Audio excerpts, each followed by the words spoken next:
Bem-vindos ao Além do Ensino Podcast. Conexões que transformam. Bem-vindos ao Além do Ensino Podcast. Conexões que transformam. Olá, sejam bem-vindos a mais um episódio do podcast Além do Ensino com o professor Fernando Dias. Hoje, o meu convidado, ele é professor, diretor, ator, roteirista, diretor da Escola Padre Fabiano. Acho que você já sabe quem é, né? O meu convidado hoje é o professor Renato Benedetti. Muito prazer estar aqui. Deixa eu começar elogiando, fazendo um comentário muito bacana dessa sua coragem, né? Desse seu empreendedorismo de colocar em pauta a educação além dela mesma, né? Já é um grande feito hoje em dia quem se comunica, quem consegue entrar nas redes, quem se comunica, quem fala com o povo, quem tem essa verve de conversar, né? E muito mais falar sobre educação, que é um tema tão importante, muito lembrado em épocas como essa de eleição, mas pouco executado nos 4 anos pós-eleição. Renato, eu quero agradecer muito por você ter aceitado o convite. Obrigado pelo elogio. É uma honra estar com você aqui presencialmente.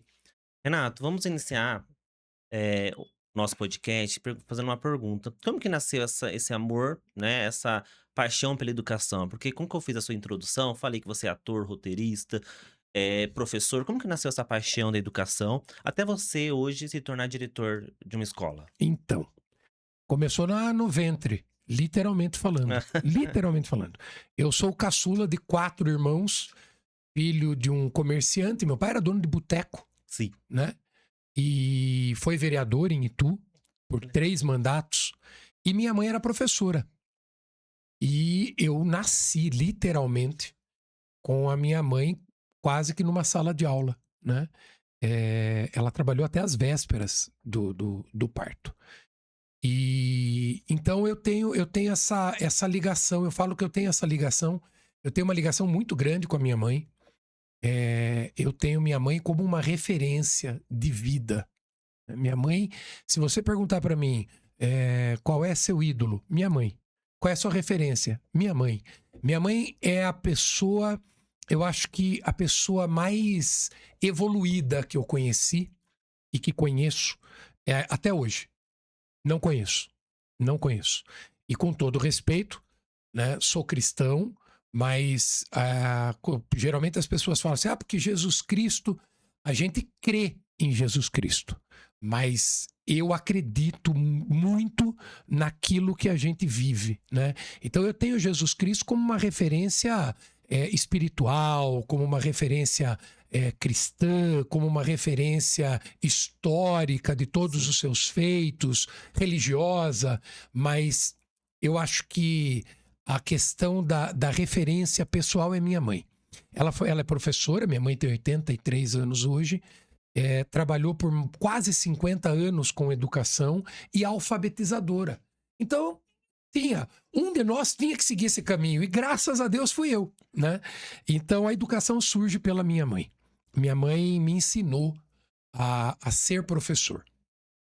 Eu convivi com ela trabalhando na escola Professor Cícero Siqueira Campos, em Itu, onde também estudei. Na época, nós estamos falando aí de 1980, que era o pré na época, até 88, que era a 8ª série. Não era nem dividido em ano, primeiro ano, segundo ano, não, era a 8ª série. Primeira série, segunda série, até a 8ª série.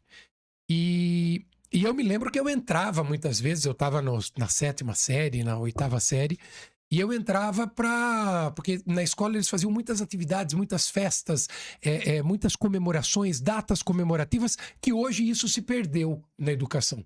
Eu acho que precisa ser feito um resgate muito grande. Procuro fazer isso lá na escola que eu sou diretor. E a minha mãe, quando ela saía da sala de aula, eu entrava para substituí-la. Olha, né? E aí começa a minha ligação com a educação. Então não tinha como, né? E o teatro, ele vem junto, ele vem na mesma corrente com a educação. Aí depois me formo professor, estudei o magistério, Magistério que eu digo aqui é o curso profissionalizante, Sim. não a faculdade, né? 4 anos de curso profissionalizante na escola Professor Antônio Berreta, em Itu. Me formei professor dos pequenos, né? Eu tenho a honra de dizer que eu sou professor também do maternal até o 5º ano hoje, que era a antiga 4ª Sim. série. Aham. Numa formação espetacular, porque o curso do magistério daquela época era um negócio que hoje você não encontra, com todo respeito, em algumas faculdades por Sim. aí. Depois, comecei a lecionar. Junto com o magistério, minha mãe me fez fazer contabilidade. Olha. Curso técnico. Então eu Aham. fazia magistério de manhã, contabilidade à noite e teatro aos finais de semana. Minha mãe ocupou minha cabeça com tudo isso, né? Existe um motivo para isso e ela foi magistral nisso. E aí eu aprendi a lecionar. E eu tive o magistério como primeira carreira. O teatro sempre foi junto. E eu tenho o teatro como profissão. Sou ator profissional, como você disse aí, diretor de teatro, cinema, televisão, roteirista de televisão, de cinema, de teatro, mas nunca deixei de lado o magistério. Porque a base de tudo é o magistério. A base de tudo é a educação. A base de tudo começa na família com a educação. E aí você transfere isso para a escola. Então, a base da sociedade está na educação. E eu aprendi a alfabetizar com a minha mãe. Minha mãe criou um método de alfabetização. Sabe o que é isso? Gente. Minha mãe desenvolveu um método de alfabetização que é um negócio espetacular até hoje. Né? É muito pouco utilizado, mas é de um construir o saber absurdo. E você alfabetiza, inclusive as crianças de educação especial. Olha que interessante. É uma coisa fantástica o método que ela acabou aprimorando, desenvolvendo. E ela desenvolve isso para poder ensinar minha irmã, que é a mais velha de todos nós. Então, minha mãe... E aí eu aprendo com ela a ser professor. Né? E mais, a ser educador. Porque ser professor é diferente de ser educador. E abençoado aquele que consegue fazer o pulo de professor para educador. Né? Porque professor, você se limita ao seu salário. Você se limita à sua função. Educador, você se limita a transferir o conhecimento de uma forma que você constrói o saber na pessoa. Você entende que você está construindo um cidadão. Você entende que você é parte fundamental de uma sociedade. Aí você é educador. Porque eu tenho muita referência também que Aristóteles dizia que educar a mente sem educar o coração não é educação. Olha. Então, a educação vem dessa forma para mim. E depois vou fazer as faculdades. Aí faço faculdade de pedagogia, pela ordem, vamos pela ordem. Vamos. Faculdade de teologia. Faculdade de teologia foi um negócio assim que caiu na minha vida. Eu ganhei o curso, fui fazer. Olha. Já que eu ganhei, vamos ter conhecimento. Exatamente. Faculdade de pedagogia, história, sociologia, letras e teatro. E a pós-graduação em docência do ensino superior. Então, depois fiz o curso profissionalizante de teatro, mas o interessante é que teatro eu fiz por último. A minha última formação foi a de teatro. Porque eu tinha o curso já de especialização em teatro, e aí eu me formo ator profissional, e já era ator, já era escritor, já era diretor, mas você tem que ter, né, o embasamento, você tem que ter o estudo. Por mais que você tenha a vocação, o estudo faz parte da profissão. Se você não tiver o estudo, você não alcança a sabedoria necessária. Gente, olha a bagagem do professor Renato. Pelo amor de Deus, não. Gente, Renato, na sua fala, me fez aqui uma questão de como que sua mãe foi presente, né? De como que ela participou. E como que a família tem uma participação muito importante na educação também, né? Como que você vê atualmente essa relação da família com a escola? Bem, eu acho que a modernidade Uhum. afastou o homem da sociedade, o ser humano da sociedade. E com isso abalou tudo, né? Hoje muito se fala, e é uma fala muito comum entre todos os educadores, que a família transferiu a responsabilidade de educar os filhos para a escola. E em muitos casos isso é verdade. Não em todos, mas em muitos casos isso é verdade. O professor hoje reclama, e com muita razão, com muita propriedade, que ele é professor, ele é psicólogo, ele é terapeuta, em muitos casos ele acaba sendo policial, ele acaba... muita coisa. Ele é médico, ele é enfermeiro, ele acaba sendo muita coisa. Mas nós também temos que entender que isso faz parte de um contexto social dos dias de hoje, né? A tela afasta a sociedade. Por que eu estou dizendo isso? Porque também afasta a família da escola, né? Eu entrei como diretor, eu assumi como diretor da escola estadual Padre Fabiano José Moreira de Camargo, da cidade de Capivari.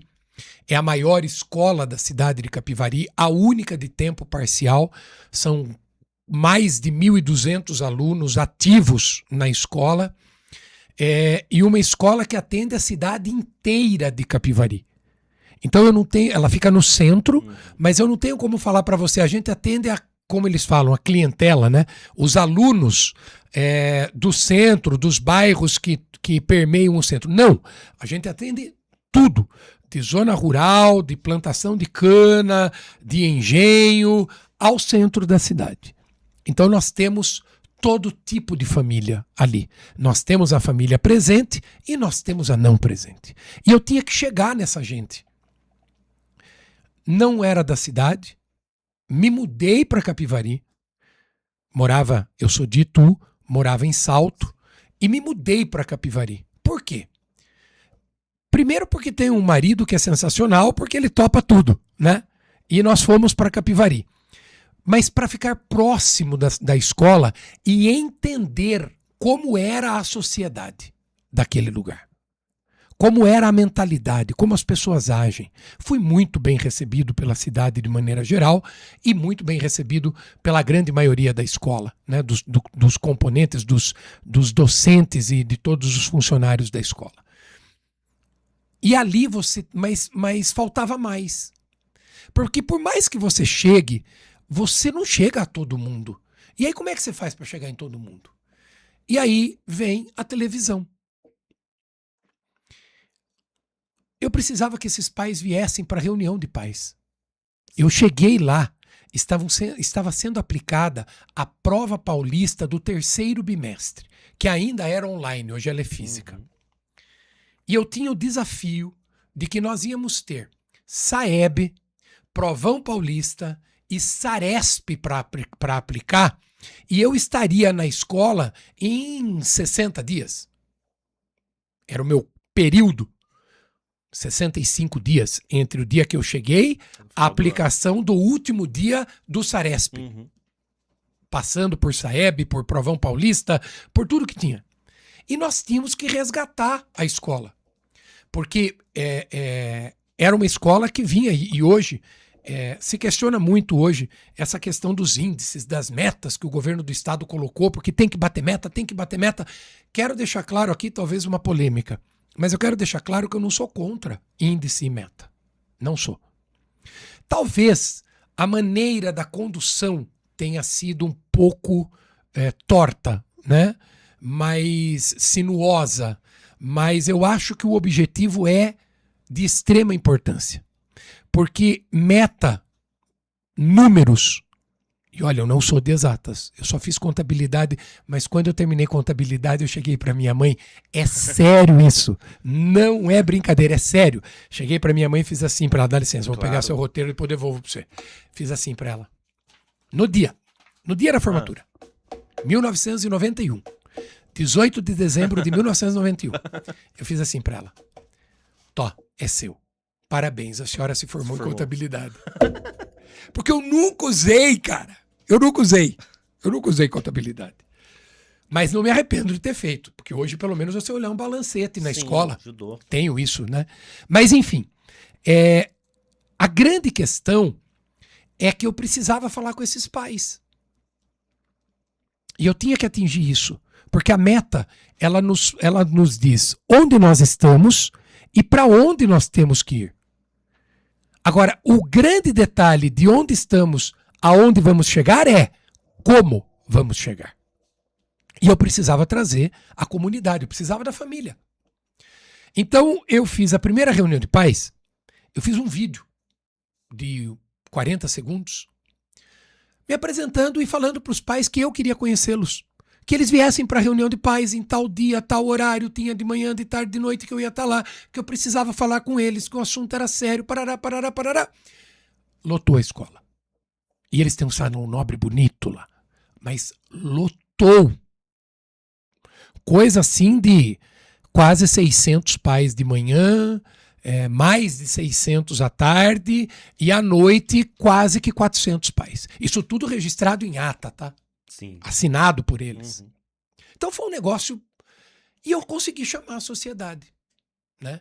Aí você fala assim, mas peraí, 1.200 alunos e você teve mais de 500 de manhã, mais de 500 à tarde e 300 à noite? Vamos lembrar que teve pai que foi junto com a mãe, teve família que foi pai, mãe e avó, né? Sim. Eu não cheguei em todos os pais, não foram todos que estiveram lá, mas era uma grande maioria.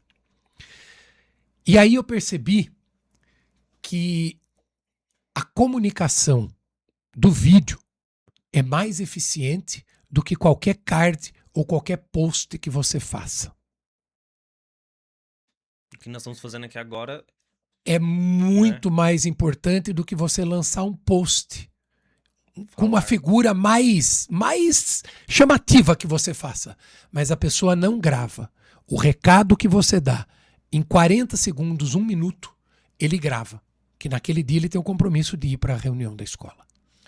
Eu achei muito legal a sua fala, Renato, que quando você assumiu a escola, sua principal preocupação foi ser uma escola acolhedora, unida, ter esse papel da família, né? Qual que é o maior desafio de manter a escola acolhedora, né? De fazer essa gestão participativa? É o limite entre disciplina e autoritarismo. Porque muita gente acha que para ter disciplina você tem que ser autoritário. E não é isso. Você tem que ter disciplina sendo democrático. O aluno precisa entender que ele não vai conseguir aprender num ambiente bagunçado, num ambiente de desrespeito ao professor, num ambiente de desrespeito ao colega. A família precisa entender que o aluno só vai aprender se ele vier para a escola, que se ele não vier para a escola, ele, pai e ele, mãe, terá consequências disso, porque ele poderá responder isso, inclusive, judicialmente.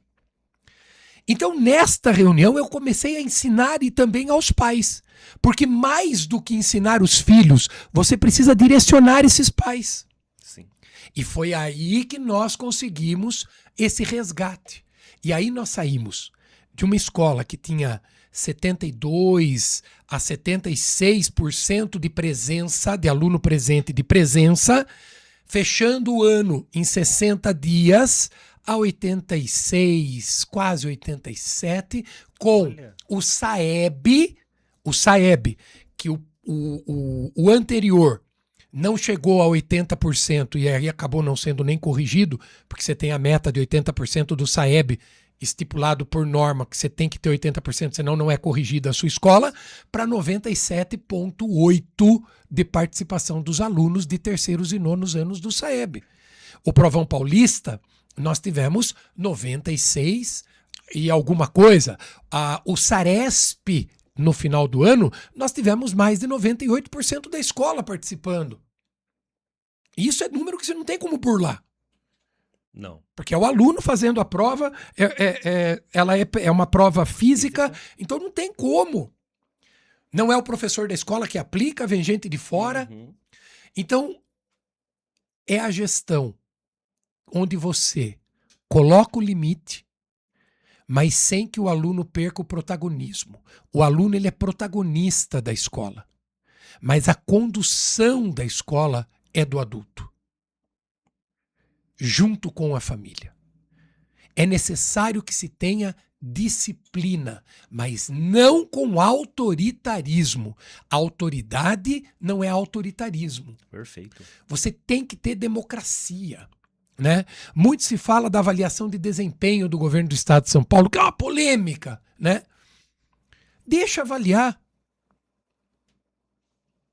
Se você for ver a minha nota Uhum. entre os professores, isso também tá lá. Depois, se você quiser, eu mando para você ver. Perfeito. É tudo número, não tem como negar. Eu fui avaliado com nota máxima pela minha equipe dos professores. Eu tenho mais de 80, acho que 89 professores, se não me falha a memória, porque todo dia aumenta um, né? No estado é sempre assim, né? Dos alunos, 1.188 alunos que preencheram os formulários. Se você for transformar em nota de 0 a 10, eu tive uma nota 9.2. Tá ótimo. Ter essa visão é importante, né? Participativa, olhar todos participarem, Mas faz com a diferença. disciplina. Sim. A escola dizer que o aluno é protagonista, não é que o aluno faz o que ele quer na escola. Sim. O aluno vai para a escola, ele tem o objetivo de aprender, o professor o objetivo de ensinar, o Estado o objetivo de dar os recursos para que isso aconteça. Perfeito. Né? Então, e isso eu aprendi com a minha mãe. Né? Voltando na sua primeira questão, eu me lembro o dia que eu fui dar aula pela primeira vez. Eu tinha 18 anos, na escola Cícero Siqueira Campos, onde eu tinha acabado de sair. Sim. Né? Voltou como professor. Eu aí faço o curso do magistério, eu volto como professor. Na época, em caráter excepcional, eu fazia faculdade, mas já não tinha professor, então eles atribuíam para estudantes. E eu peguei uma 7ª série e uma 8ª série. Eram 2 turmas só, à noite. Quando eu entrei na classe, eu me deparei, era na 7ª série. Disse que era uma classe terrível.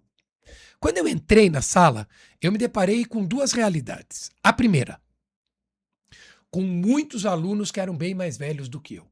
Sim. A segunda, com colegas que tinham estudado comigo e que repetiram de ano. Sério? E que estava lá ainda. Quando eu fui sair de casa, minha mãe olhou para mim e falou: onde você vai? Eu falei: tô indo dar aula. Ela falou: não, volta e troca de roupa. Você coloca no mínimo uma camisa polo e troca essa calça, porque essa calça está muito surrada. O aluno conhece o bom professor pelo jeito que ele anda e pela postura que ele tem. Foi uma lição pro resto da vida. E aí eu entendi o que era disciplina. Sim. Né? E você, então eu acho que a família precisa participar mais, né? A família precisa participar, porque a família ela vem para a escola ou quando ela é chamada porque o filho fez alguma coisa de errado, ou quando o filho reclama e daí ela vem sem saber o que aconteceu, já muitas vezes com pedra na mão, e aí você precisa fazer todo um trabalho, e é nossa função de acalmar aquele pai, de acalmar aquele responsável e explicar para ele o que aconteceu. Né? Mas não que você vai dar razão para o professor, mas eu sempre falo isso para os pais. Nós jamais vamos fazer você perder o seu tempo. Se a gente convocar você para vir para a escola, é porque o assunto é sério, é grave e é do seu interesse, porque diz respeito ao seu filho. E nós juntos precisamos consertar essa situação, porque a nossa função é ter um cidadão de bem no futuro, porque o futuro pertence a eles e nós vamos depender deles no futuro. Então, o papel da família é muito importante junto com a escola. E se perdeu um pouco no meio do caminho. Eu, graças a Deus, tenho uma comunidade que a grande maioria participa e joga junto com a escola. Mas tem todo um trabalho feito, né? Eu quero deixar aqui os meus parabéns pela sua gestão, pela sua maestria, pela equipe, né, da sua escola também. Renato, teve alguma... Você falou aqui da sua vida de professor, da sua vida de diretor. Teve alguma mudança na sua visão de enxergar a educação em um cargo e agora em outro?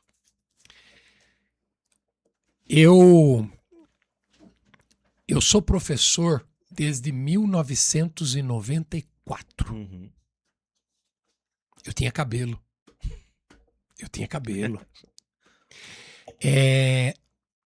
De lá para cá, eu peguei todas as metodologias que você imaginar. Uhum. Tudo. Do que hoje é chamado tradicional ao construtivismo, a tudo que você imaginar. Tudo. E hoje a palavra da moda, a metodologia da moda é a metodologia ativa.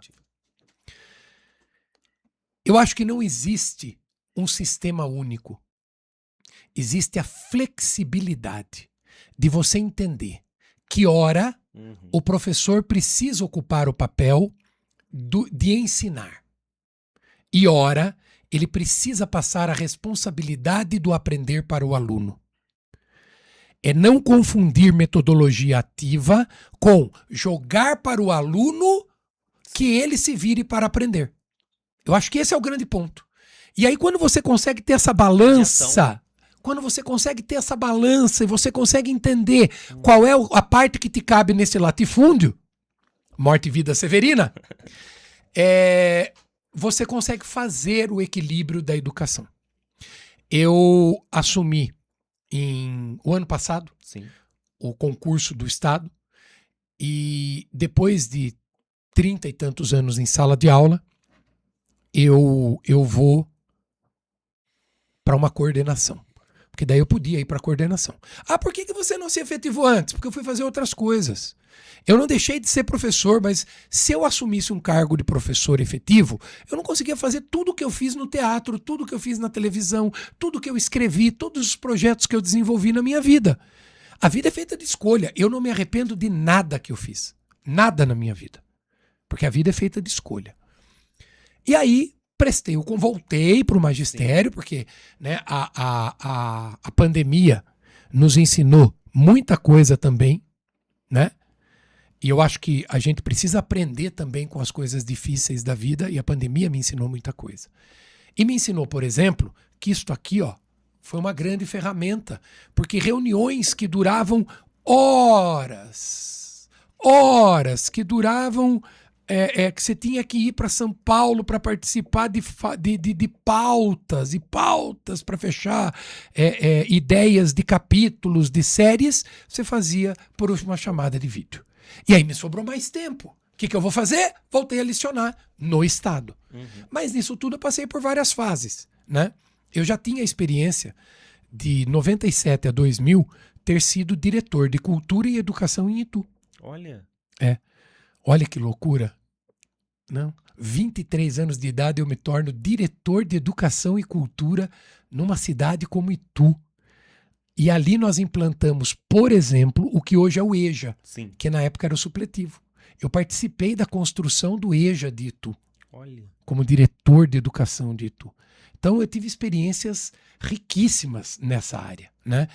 Mas voltando à sua pergunta, a grande questão é: eu saio da sala de aula, me torno coordenador pedagógico na Escola Campo Bonito, e agradeço muito a Andréia Fangel por essa oportunidade, porque eu não seria diretor se eu não passasse pela coordenação. Porque é um processo de evolução. Você tem que ter experiência dentro do Estado para ir passando para os cargos. De coordenador, no mesmo ano, dia 25 de janeiro, eu assumo como coordenador no Campo Bonito. Dia 7 de abril, eu sou convidado pelo diretor Ismael, da Escola Antônio de Pádua, aqui de Indaiatuba, onde nós gravamos esse podcast, para ser vice-diretor da Escola Antônio de Pádua. É uma outra experiência, uma outra gestão. Em julho, abre o processo seletivo para diretor de escola. E haviam 5 vagas. 3 em Indaiatuba, 1 em Rafari e 1 em Capivari. E eu me inscrevi e fui. E o processo seletivo da SEDUC, diga-se de passagem, desta gestão, ele é de muito critério, ele é muito rígido, ele é rigoroso. Não é qualquer pessoa despreparada, não é indicação política que vai fazer você chegar a cargo. Então essa visão é muito bacana, porque eles fazem com muita rigidez e seriedade o processo seletivo. Rapaz, eu suei, hein? Foi um processo, você tinha que mandar a proposta era analisada, você passava por uma entrevista na unidade regional de ensino. Da unidade regional de ensino eram mandados 3 nomes para São Paulo e o time de São Paulo fazia a entrevista de capacitação final. Posso contar como foi minha entrevista? Fique à vontade. Levei minha nora para fazer o último ultrassom do meu neto. Falei para ela, esse menino que não me invente de aprontar hoje, porque eu tenho entrevista para diretor de escola, hein? O menino aprontou, ele nasceu dia 3 de setembro. Minha nora fazendo a cesárea para nascer o Bernardo e eu dentro do carro fazendo pelo Teams no celular a entrevista para diretor de escola. E aí veio o resultado, eu fui selecionado e fui para Capivari. Qual é a visão que muda? Você tem que saber gerenciar, né? Você tem que saber liderar. E a grande questão que eu aprendi, que liderar não é estar à frente. Liderar é estar junto. Nossa, Renato, tudo acontece ali no tempo certo, né? Você citou aqui sobre que você foi diretor de arte e cultura em Itu, né? Educação e cultura. Educação e cultura. Como que você vê como que a arte transformou a sua vida e como que ela pode transformar a vida de muitos jovens, porque você é roteirista também, você é ator, você, né, atua na cultura. Como que você vê a transformação da arte na sua vida e como que ela pode transformar a vida dos outros jovens também? 2 coisas que mudam a vida. Sim. Esporte e cultura. Uhum. Nunca tive habilidade para esporte. Nunca tive habilidade para esporte. Mas tive habilidade para cultura. O teatro surge na minha vida quando eu tinha 6 anos de idade, numa apresentação na Escola Cícero, onde eu participo do encerramento. E vou ser muito franco com você. Eu entrava, então tinha lá a última apresentação, que era um presépio de Natal montado pelo Pré, que era a minha turma. E no final, congelava, eu entrava e fazia uma fala, uma espécie de um discurso, uma oratória. Eu me lembro até hoje, era uma folha frente e verso de caderno universitário, que minha mãe me fez decorar, porque naquela época você não aprendia a ler e escrever assim, né? Hoje em dia a coisa já muda de figura. E aí eu subo com aquilo decorado e eu falo aquilo para uma escola como o Cícero, que tinha lá 1000 e tantos alunos, mais os pais, e o povo no final aplaude.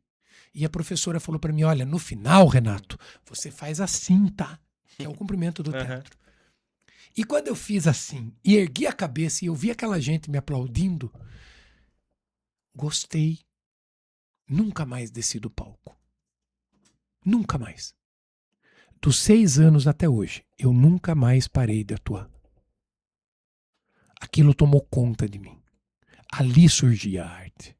Incentivado pela minha mãe. E aí, a arte muda a visão da gente. Porque quando você tem a arte com você, quando você olha, você passa a respeitar mais o outro. Você passa a ver que o mundo não é só você, que não é só sua opinião, que existe a diversidade, e a diversidade que hoje em dia é tão falada, ela não é só de gênero, ela não é só de religião, ela é do ser humano.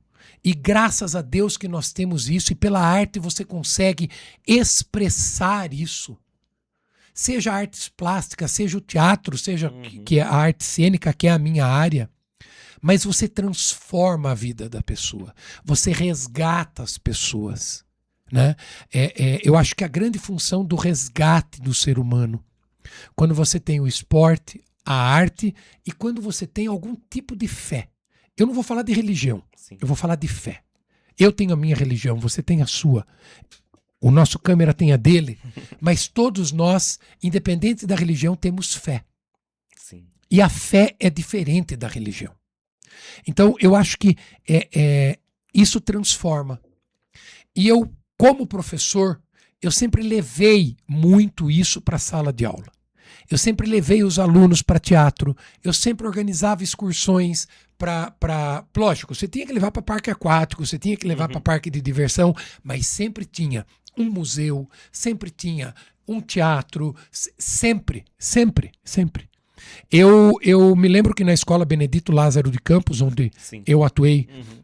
pela última vez como professor, né? Em 2022, o Tubinho, que hoje eu escrevo para ele, hoje eu participo Olha. do condomínio do Tubinho, um cara que é genial nessa arte, ele estava com o circo-teatro dele em Itu. Uhum. E eu queria entrevistar o Tubinho, consegui. Eu tinha um programa de rádio na cidade e ele foi. E ali surgiu num bate-papo o interesse dele de eu escrever alguma coisa para ele. Escrevi, ele gostou. Tô escrevendo até hoje. 6 anos, 4 anos. 4 anos. Sim. 4 anos escrevendo pro Tubinho. Nossa, 4 anos. Gente, como passa, não? 4 anos roteirista da equipe do Tubinho. Olha. E eu me lembro que daí nós começamos a conversar e eu levei a Escola Benedito Lázaro numa segunda-feira, numa sessão de teatro do Circo Teatro Tubinho. E os alunos saíram encantados. E eu vou te contar uma coisa. Sim. De mais de 200 alunos que foram, e aí eu consegui, eles pagaram o ônibus, eu consegui desconto no ingresso, aquela coisa toda. De mais de 200 alunos, eu fiz um levantamento. Cerca de 87% nunca tinha assistido a um espetáculo de teatro. Nossa. É educação. Faz a diferença. Faz toda a diferença. Então, essa é a diferença de você ser professor e educador. O educador tem que proporcionar mais. O educador quer mais. O educador não quer só transmitir o conhecimento. Ele quer ensinar. Ele quer transformar a vida daquele educando. Então, a arte transformou a vida daqueles alunos. Eu encontro com um aluno até hoje que fala isso. Né? Você lembra de quando você levou a gente no teatro? Olha, fui assistir outra peça de teatro. Até hoje, quando eu encontro com um aluno, marca. Né? Então eu acho que esse é o grande barato do negócio. Né? Esse ano nós fizemos excursão para museu lá no Padre Fabiano. Uhum. Porque temos professores que se envolvem, temos educadores que se envolvem com isso. Então é todo um time, ninguém faz nada sozinho. Eu não sou diretor sozinho. Eu tenho uma equipe gestora. Eu tenho uma equipe de mais de 89 professores. Eu tenho agentes de organização. Eu tenho o pessoal da limpeza. Eu tenho o pessoal da cozinha. Eu tenho o pessoal da secretaria. A escola não mudou porque eu fui o diretor, porque eu sou o diretor ou porque eu entrei como diretor. A escola mudou porque quando eu entrei como diretor, eu propus a todos os meus colegas que acreditassem numa nova forma de transformação, de fazer a educação da escola. E a grande maioria acreditou e veio comigo. E aí nós demos a grande virada. O coletivo fez a força, né? Ninguém faz nada sozinho. Educação é coletivo. Aquele que acha que educação é individual, saia da educação. Porque educação é coletivo, é grupo, é estar junto. Né? Eu aprendi com uma grande amiga minha, que eu não sei de quem é isso, mas ela falava, trabalhou no teatro comigo por 33 anos, Vilma Machado, que deve estar num lugar maravilhoso hoje, eu acredito muito nisso, que ela, antes de todo espetáculo, ela puxava o seguinte pensamento, o seguinte mantra do teatro, né? Eu seguro a sua mão na minha. Sim. Eu coloco o meu coração no seu, para que juntos possamos fazer aquilo que não conseguimos fazer sozinhos. Renato, nós abordamos aqui a sua trajetória e uma linda trajetória. A sua realidade, a sua atualidade agora, né? Seu presente. E qual o legado que você quer deixar para a educação? Qual a transformação? O que você espera da educação daqui a alguns anos? Algum diferencial, alguma transformação? Eu, sinceramente, espero que com tudo isso que nós estamos vivendo, a educação seja mais valorizada pela sociedade em geral. Uhum. Que o professor, o educador, seja mais respeitado. Porque numa sociedade onde o aluno coloca caco de vidro Sim, na garrafa térmica da professora, sim. onde o aluno ofende professor verbalmente, agride professor fisicamente, é hora de começar a pensar em limites para o aluno. A cobrança para o professor já está sendo feita. A cobrança para o professor já está sendo realizada. Sim. E tem que ser realizada. Nós temos que ser cobrados. Nós somos funcionários públicos. Nós somos funcionários do público. Sim. Ou a escola particular, ela tem que mostrar um resultado para o pai. Mas eu acho que passou da hora de também responsabilizarmos um pouco mais firmemente a família pela educação que o aluno não está tendo e respaldo para esse tipo de atitude não chegar a acontecer. Porque perceba, Fernando, não é ter a atitude depois que acontece. Não é você noticiar que, olha, o aluno que colocou, ou os alunos que colocaram o caco de vidro na garrafa da professora, eles foram transferidos de escola, hein? Tá, e eles vão colocar caco de vidro na outra escola? Para outra professora? Qual foi a medida disciplinar que teve? Qual foi a responsabilização ocorrida nesse caso ou em outros casos? Sim. Então, o aluno precisa ir para a escola para aprender. Nós somos os educadores. Mas qual é o resultado disso? Tá, eu quero que o meu aluno tire uma boa nota na prova paulista. Mas a prova paulista hoje, ela está medindo apenas pelo que se tem. Apenas de forma muito subjetiva o que o professor conseguiu atingir no aluno. Perfeito. Ou seja, a responsabilidade é só do professor. A hora que a prova paulista tiver um peso mais real, mais concreto para o aluno também, e disciplinar para o aluno também, porque que nem na escola Padre Fabiano, Sim. a prova paulista é usada como critério de avaliação real. Porque o governo permite isso. Ah, não, mas ele tem lá o peso 3, vale 3 pontos na média do aluno. Aumenta. Incentiva, né? Aumenta. E no final do ano, ter essa responsabilização. O aluno que não veio, o aluno que não tirou nota, o aluno que não quis estudar, que você conseguiu de todas as formas, de todas as maneiras, você lançou mão, mas ele não quis estudar. Essa coisa do passar de ano é muito perigoso, porque você vai fazendo com que ele se acomode mentalmente e principalmente disciplinarmente. Eu acho que precisa de alguma maneira. Eu acho que é só o que está faltando. Eu acho que está faltando isso. Um mecanismo com tudo isso que está sendo criado, de farol, de nota, mas que acenda também uma responsabilidade maior para o aluno. Que ele sinta que ele tem que ter um comprometimento maior. Perfeito. Seria o salário do aluno, vamos usar uma metáfora, Troca. né? Porque é assim, né? Na nossa época era assim. Sim. Mudou bastante, a sociedade é outra. Mas eu acho que é só o que está faltando. Nós temos também regras de responsabilização para os alunos, né? Não é uma crítica, é uma sugestão. Não é uma crítica, é uma sugestão. Até porque eu acabei de dizer que eu concordo com metas, que eu concordo com objetivos, que eu concordo com alcance de metas, que eu concordo com números.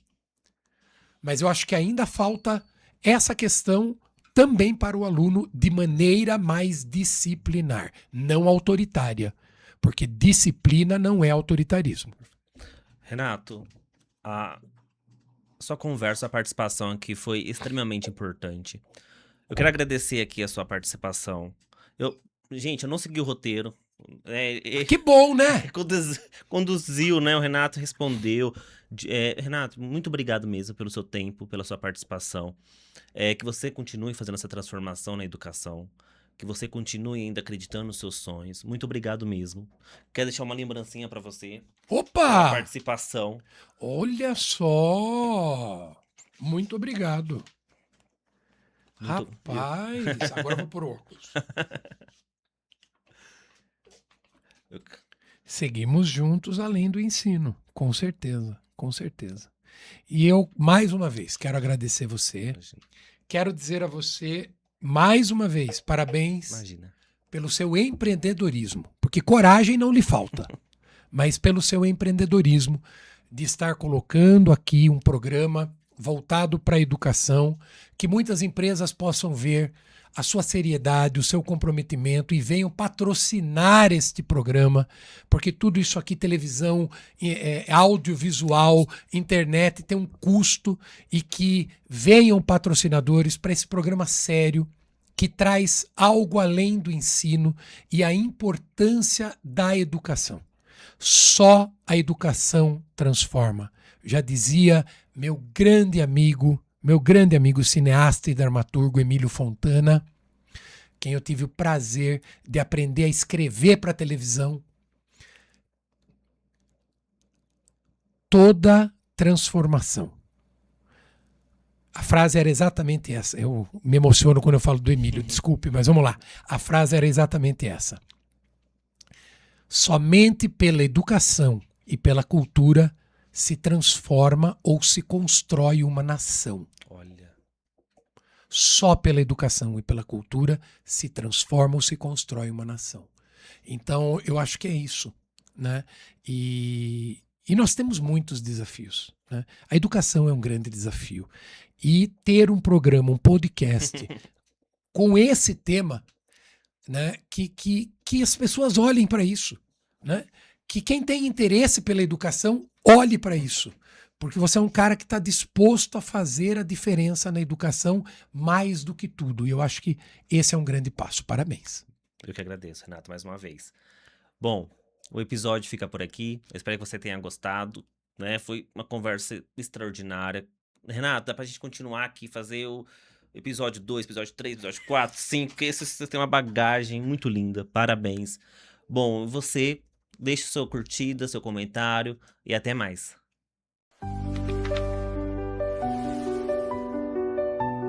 Bem-vindos ao Além do Ensino Podcast. Conexões que transformam.